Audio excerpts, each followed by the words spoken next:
I'm Dr. Amy Robbins, and welcome to Life, Death, and the Space Between podcast. I'm a licensed clinical psychologist and medium, and here we explore life, death, consciousness, and what it all means. Today, I have another ghost story. If you have a ghost story to share, please send it to team@dramyrobbins.com. Ghost stories are my way of sharing your stories with the world, and your stories are often amazing and give us a glimpse into how many people are actually having experiences where they get signs or synchronicities or feel connected to the other side. So today I have a very fun, sweet story about a pug and his owner. I was in my 20s and newly married when I decided to pursue a lifelong dream and bring home a pug. I fell in love with pugs when I read the Eloise series as a little girl. One of Eloise's faithful companions on her exploits around the Plaza Hotel, of course, was Weenie, the pug. My live-in boyfriend at the time, James, and I were new professionals. I as a lawyer, he a banker. When we drove an hour outside the city to meet the breeder a colleague had recommended. She had a new litter. The puppies were only 2 weeks old.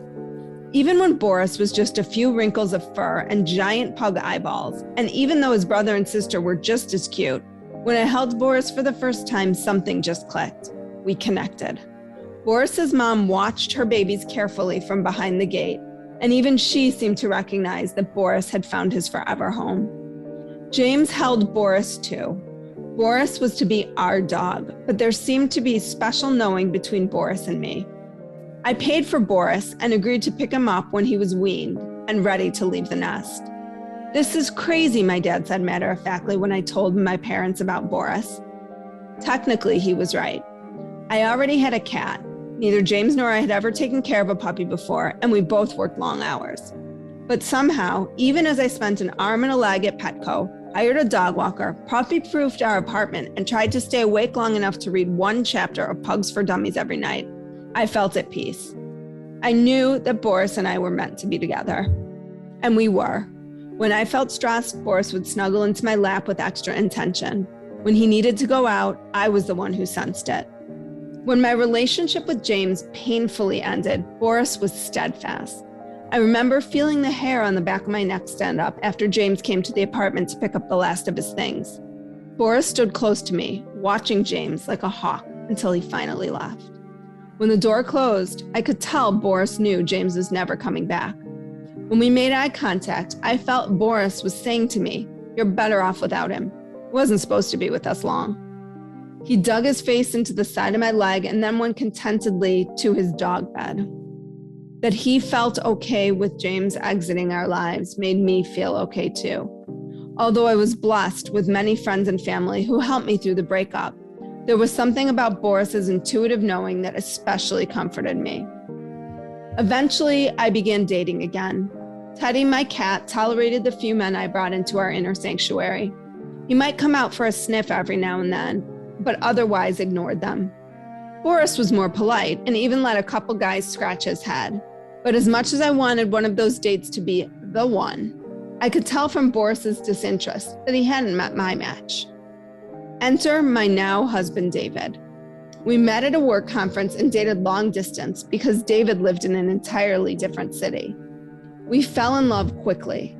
I took notice when, upon returning from the store during one of David's weekend visits, I found him dozing on the couch in front of a college football game, with Teddy purring behind his head and Boris sleeping on his lap. My pets had adopted David into our family. Only in retrospect do I realize that their blessing was the one I needed. I tearfully entrusted Teddy to a dear friend because of David's severe pet allergy. Then Boris and I packed up the car and moved to be with David. The further we got from my hometown, the more I started to fret. What was I doing uprooting my life?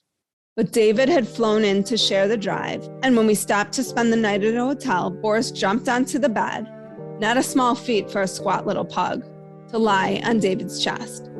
"Mom," he said with this act, "you're doing the right thing." Boris helped me navigate a new city, new job, new house, and after David proposed, a new fiance and eventually husband.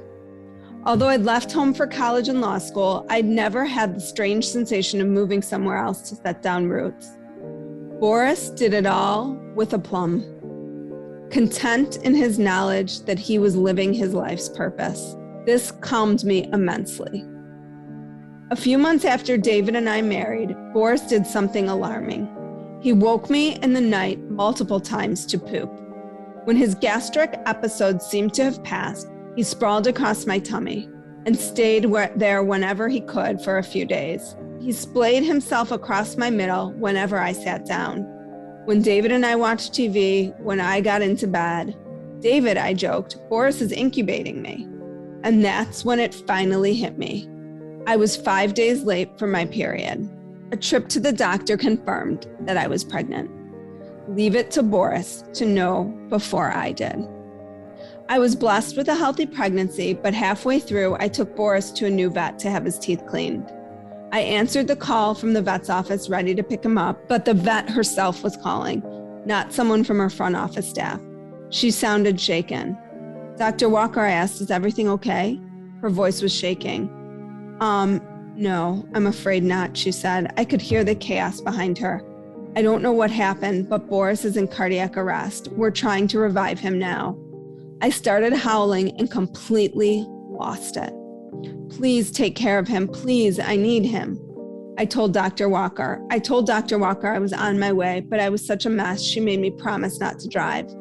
I called a friend for a ride, and David ran out of his office to meet me at the vet. Dr. Walker explained that they'd managed to revive Boris, but that he was seizing and they couldn't get the seizures under control. She was in over her head. It was time to take Boris to the emergency animal clinic. If he could make it there alive, she invited me to the OR to say goodbye to Boris. I couldn't believe what I saw. Boris was in such distress. His body was shaking and he was struggling to breathe. There were tubes in his nose. He was intubated. There were beeping cables all over him. He was only 4.5 years old and had his teeth cleaned before without incident. David leaned over and kissed Boris's head, tears in his eyes. He swiftly left the room when emotion overtook him. I leaned down and lifted Boris's ear, but I didn't say goodbye. Instead, I whispered, Boris, pumpkin face, I need you to hang in there, okay? I need you to meet your baby brother. You know I can't do this without you. With that, Dr. Walker and her staff transported Boris with his many tubes and manual squeeze bag into the car. We followed them to the emergency clinic where Boris was admitted. We don't expect Boris to survive the night, the kind veterinary resident on duty told me. But I promise I won't leave here until he's stable. I promise to call you if there are any changes. Her team had put Boris into a medically induced coma to allow time for his body to heal. She sent us home to get sleep, but David and I tossed and turned until morning. As soon as the clock struck 8, without asking, we went straight to the clinic. David had a closing he absolutely had to attend, so I walked into the clinic alone. The staff took pity on me. I can only imagine how I looked, sleepless, tear-stained, and 20 weeks pregnant. We usually don't do this, another veterinarian said, but we're about to try to wake Boris up. Why don't you come back and see him? I walked into intensive care to find Boris looking like the pug version of an actor on ER. He was twitching and making a strange whimpering sound. I could tell long before I got to him that he was disoriented and frightened. His eyes were closed, and the vet explained that Boris was blind. When I leaned over his head from behind, Boris stopped whimpering. I laid my hand on his forehead. The doctors looked at each other and nodded. One went to get me a chair. He smells you, one of the vets said, and you're calming him down. So do you think you can handle being in here when we try to wake him? Her eyes darted momentarily to my swollen belly. Yes, I said firmly. I was stroking Boris's forehead with my index finger while using the other hand to cup the side of his face. Boris, defying the odds, woke up and shut his oxygen. He was blind, weak, and shaky. He couldn't walk. The angels who worked at the emergency clinic let me lie with him in an empty room all day. I sang to him, talked to him, reminisced with him, and brainstormed baby names with him. He lay spent on my tummy all day. When it was time for us to leave that night, the vet told David and me, "It's amazing Boris is alive, But I want to prepare you. He has a long road, blindness, seizures. He probably won't walk again. I barely heard her. Our Boris was alive. When they released Boris 3 days later, everyone at the emergency clinic came out and wished him well. They called him the miracle pug. Not only could he see and walk, but the neurologist was stunned that he didn't need seizure medication. Even the special doggy ophthalmologist we saw as a precaution dismissed us. Boris zealously guarded both my human babies, one who came home 20 weeks later, and I'm gonna cry, and the one who came home nearly 3 years later.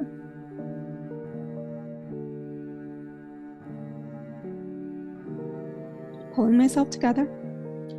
Boris stood vigil by their cribs and watched visitors warily, just as his mother had watched me.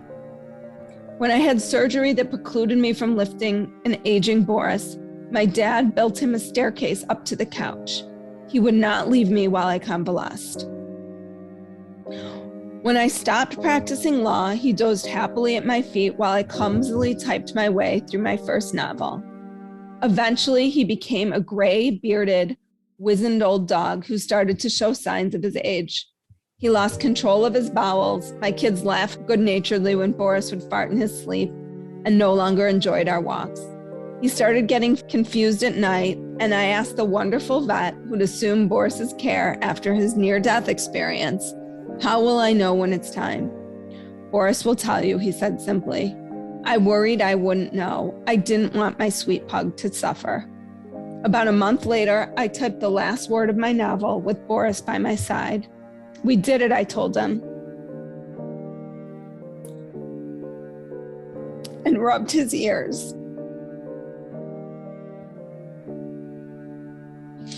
It was a moment only the two of us shared. Then I went to pick up my kids, then 6 and 4, from their respective schools. When we arrived back home, I instantly knew all was not well. Even before I saw the puke and poop all over, I locked eyes with Boris and then started to weep. "Is he dying?" my oldest asked, taking my hand. I swallowed hard. My youngest had slunk back towards the door. "I think so," he said. On our ride to the vet, Boris was calm in my lap, spent but calm. I wrapped him in a beach towel to keep him warm.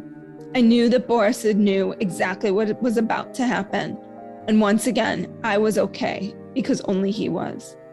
My oldest insisted on being in the room with David and me. My youngest preferred to wait in the lobby with my parents. When it was time for us to say goodbye, Boris was so weak that he could only lean his head into my son's palms. Then he did the same with David. I reached out for him to do the same for me, but Boris lifted his head. He found the strength to kiss my face all over and locked eyes with me one last time. He was serene. I whispered my thanks to him for sticking with me until I married David, birthed both my human babies, and my book. He received my thanks. He understood.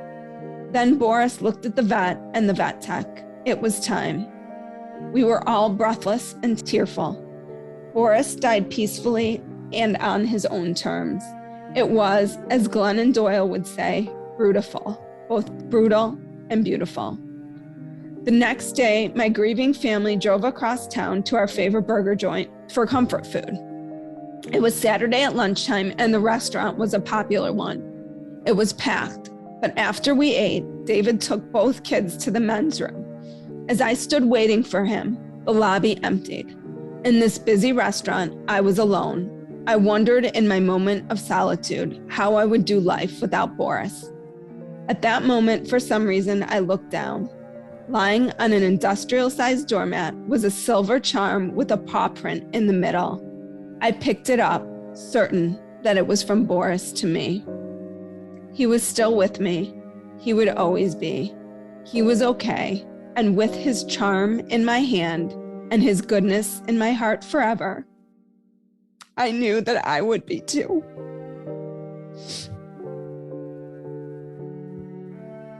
Just gonna take a moment.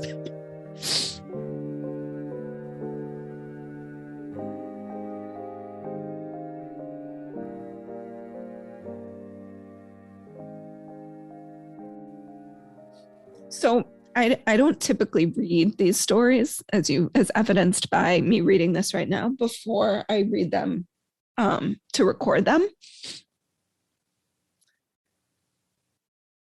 And I am often so moved and touched by what is shared with me and feel like it is such a privilege to have people take the time to write their beautiful stories. And to this listener who I know quite well and who is a friend and who had not shared this story with me,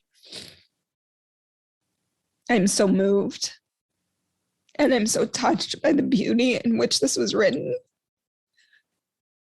And I hope that each of you could just be in the story of humanness and connection and life and death, because the story was, I didn't know this. This was more than a ghost story. This was a beautiful story about love and connection and